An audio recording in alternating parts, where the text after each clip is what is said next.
Hello बच्चों, कैसे हैं आप सब। बच्चों आ गया chapter first matter in our surrounding का part second states of matter. इस वीडियो में बच्चों हम केवल मैटर के स्टेट के बारे में पढ़ेंगे और उनके फैक्टर्स को पढ़ेंगे और बच्चों कुछ चीज़ें हम देखेंगे जिसका यूज करके हम अगले टॉपिक यानी कि इवैपोरेशन का समझेंगे। चलिए बच्चों स्टार्ट करते हैं। बच्चों आज हम लोग स्टेट्स ऑफ मैटर और इवैपोरेशन का जो बैकग्राउंड होता है ना, इवैपोरेशन का जो कॉन्सेप्ट होता है ना, इसमें हम समझ लेंगे। बाकी इवैपोरेशन का जो पार्ट आएगा वो नेक्स्ट पार्ट में हम अच्छे से समझ लेंगे। बच्चों स्टेट्स ऑफ मैटर, बच्चों इसको समझने से पहले ना आप अपने चारों तरफ देखें। बच्चों जितनी भी चीज़ें रखी होंगी ना वो आपको केवल 3 फॉर्म में होगा। ज़्यादातर आपको सॉलिड फॉर्म में लिखेगा, फिर इसे पानी हो गया, ये सब सारी चीज़ें लिक्विड फॉर्म में मिलेगा। बट बच्चों हम क्या रूम में बैठ के सांसें नहीं ले रहे हैं, तो चीज़ें गैसेस स्टेट में भी है। ठीक है बच्चों, तो इस मैटर के कितने स्टेट्स होते हैं? 3, solid state, liquid state and the gases state. बच्चों इन सारी की प्रॉपर्टीज़ हम एक एक करके पढ़ते हैं। तो बच्चों पहला आता है सॉलिड स्टेट। तो बच्चों सॉलिड स्टेट की पहली प्रॉपर्टी होती है कि वो रिजिड होते हैं। क्यों? क्योंकि बच्चों उनके जो पार्टिकल्स होते हैं ना उनके बीच में स्पेस बहुत कम होता है। ठीक है बच्चों, बहुत कम, इस तरह कुछ। ठीक है, इसलिए वो रिजिड होते हैं और उनका जो स्ट्रक्चर है वो फिक्स्ड होता है। ठीक है, और बच्चों सॉलिड के पास ना definite mass, volume and shape सारी की सारी चीज़ें डेफिनेट में होती हैं। ये किसी भी कंटेनर में हम पुट करने पे वो आसानी से उस कंटेनर का शेप नहीं ले पाएंगे। ठीक, और तीसरा बच्चों सॉलिड इनकम्प्रेसिबल होता है, मतलब हम प्रेशर लगा के उसके वॉल्यूम को चेंज नहीं कर सकते। तो बच्चों 3 चीज़, पहला solid are rigids, second they have definite mass, definite volume, definite shape, third solids are incompressible. चलिए बच्चों लिक्विड स्टेट देखते हैं। बच्चों लिक्विड स्टेट में ना पार्टिकल्स के बीच में थोड़ी जगह होती है एज कंपेयर टू सॉलिड्स। और बच्चों जो लिक्विड का शेप होता है ना वो जिस कंटेनर में रखा होगा वो डिसाइड करेगा। जैसे ग्लास में हम रखेंगे लिक्विड को तो वो ग्लास का शेप ले लेगा। Third, liquids are difficult to compress. बच्चों हम लिक्विड को भी कंप्रेस नहीं कर सकते हैं। Liquids have fixed volume but no fix shape. ठीक है बच्चों, वॉल्यूम तो फिक्स है, शेप फिक्स नहीं है। The rate of diffusion in liquids are higher than that of solid. बच्चों डिफ्यूजन का रेट सॉलिड से ज़्यादा होता है। और बच्चों इनके पार्टिकल्स के बीच में ना जो फोर्स लगता है वो थोड़ा सा वीक होता है एज कंपेयर टू सॉलिड्स। ठीक है बच्चों, बहुत ज़्यादा वीक नहीं होता, कम सॉलिड के कंपैरिजन में थोड़ा वीक होता है। ठीक है बच्चों, हम बगल में लिक्विड स्टेट का स्ट्रक्चर देख सकते हैं। अभी हम अगर देखें सॉलिड स्टेट से कंपेयर करें तो इनके पार्टिकल के बीच में थोड़ी सी डिस्टेंस होती ही है। अब बच्चों हम गैसेस स्टेट देखते हैं। बच्चों गैसेस स्टेट में ना पार्टिकल्स के बीच में बहुत ज़्यादा डिफरेंस होता है, बहुत ज़्यादा स्पेस होता है। सेकंड, उनके पार्टिकल्स के बीच में जो अट्रैक्शन का फोर्स होता है बहुत लो होता है। ठीक है बच्चों, gases have neither a fix volume nor a fix shape. बच्चों गैसेस का ना ही फिक्स वॉल्यूम होता है ना फिक्स शेप होता है। और बच्चों गैस को हम इजीली कंप्रेस कर सकते हैं। ठीक है, वो हाईएस्ट कंप्रेसिबिलिटी को शो करता है। और द रेट ऑफ डिफ्यूजन बच्चों गैसियस में बहुत हाई होता है, बहुत हाई सॉलिड लिक्विड के कंपैरिजन। बच्चों ऐसा इसलिए होता है क्योंकि इनके जो पार्टिकल्स होते हैं ना वो काइनेटिक एनर्जी प्रोसेस किए रहते हैं और वो चारों डायरेक्शन में रैंडमली मूव करते रहते हैं। ठीक है बच्चों, तो हमें ये 5 से 6 प्रॉपर्टीज याद होनी चाहिए, बस इतना ही है गैसेस स्टेट। ठीक है बच्चों, ये सारा का सारा खत्म। सॉलिड स्टेट हो गया, लिक्विड स्टेट हो गया, गैसेस स्टेट हो गया। बच्चों हमें पता चल गया ना कि मैटर के कितने स्टेट्स होते हैं, solid state, liquid state and gases state. लेकिन बच्चों क्या कभी ऐसा हो सकता है ये मैटर अपने स्टेट को चेंज कर लें? बच्चों क्या कभी कोई मैटर सॉलिड स्टेट में एग्जिस्ट करता हो, क्या वो लिक्विड स्टेट में चेंज हो सकता है? क्या लिक्विड स्टेट गैसेस स्टेट में चेंज हो सकता है? बच्चों हम इन्हीं कॉन्सेप्ट को आगे समझेंगे। बच्चों अगर ये चेंजेस पॉसिबल है तो बच्चों तो वो कैसे पॉसिबल है? बच्चों हम इन 3 क्वेश्चन को सोचते हैं। ठीक है, क्या होता होगा मैटर के इनसाइड जब ये चेंजेस होते होंगे?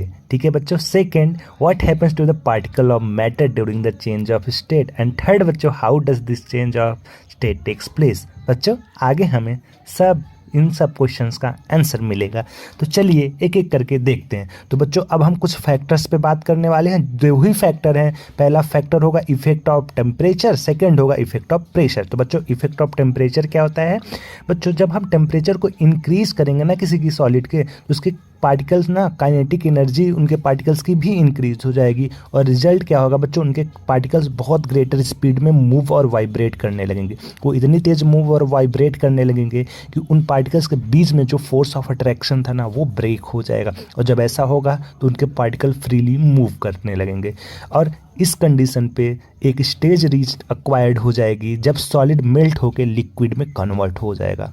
तो बच्चों यही होता है melting point. The minimum temperature at which solid melts to become a liquid at the atmospheric pressure is called its melting point। बच्चों इफेक्ट ऑफ टेम्परेचर क्या हो रहा है, जब हम टेम्परेचर को इंक्रीज करेंगे तो सॉलिड लिक्विड में चेंज हो जाएगा। चलिए बच्चों सेकंड फैक्टर अब हम देखते हैं, ठीक है। तो बच्चों सेकंड फैक्टर पे चलने से पहले हमें कुछ टर्म्स जान लेने चाहिए इस चैप्टर में यूज, और हमारे एग्जाम के पॉइंट ऑफ व्यू से भी बहुत इंपॉर्टेंट। बच्चों पहला है latent heat of fusion.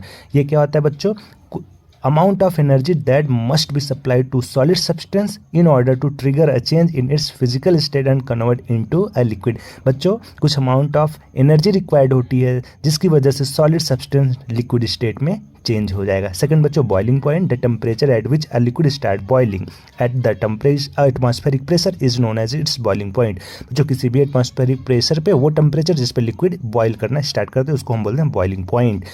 Third बच्चों लेटेंट हीट ऑफ वेपोराइजेशन। बच्चों वो क्या होता है, the heat that has to be given to a mass unit mass of material to convert it from the liquid to the vapour phase. बच्चों simple सी बात, heat वो हीट जो हम किसी भी लिक्विड पे अप्लाई करें तो वो वेपर फेज में चेंज हो जाए। बच्चों सब्लिमेशन क्या होता है, सब्लिमेशन बच्चों बहुत सिंपल कॉन्सेप्ट है, किसी भी सब्सटेंस का transition directly from solid to gaseous phase, ठीक है बच्चों। अब हम प्रेशर देखते हैं, effect of change of pressure. बच्चों हम जब प्रेशर इंक्रीज करेंगे तब क्या होगा, जब बच्चों हम प्रेशर इंक्रीज करेंगे ना तो गैसेस क्या होंगी, लिक्विड में चेंज हो जाएंगी। बच्चों उल्टा हो रहा है, ठीक है ना बच्चों।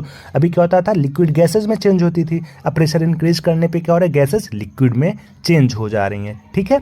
इसको बोला जाता है। और बच्चों some solid can be change into gases on decreasing the pressure. बच्चों याद रखना कुछ सॉलिड्स गैसेस में चेंज हो सकते हैं, ठीक है।